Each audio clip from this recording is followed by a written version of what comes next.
In this video, you'll learn about Naïve Bayes, a simple yet powerful classification algorithm used in tasks like spam detection.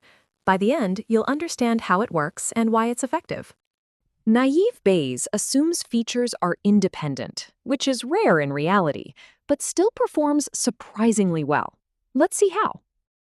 It's widely used in spam detection, acting as a filter to separate important emails from junk. Beyond spam, it's used in sentiment analysis, document classification, and even medical diagnosis due to its speed and efficiency. The key assumption is feature independence, like treating words such as by and now as unrelated, simplifying calculations. First, prepare the data by cleaning text, tokenizing words, and extracting features. Next, calculate the probability of each word appearing in spam emails. Then compute probabilities for non-spam emails as well. Using Bayes' theorem, we combine these probabilities to determine if an email is spam.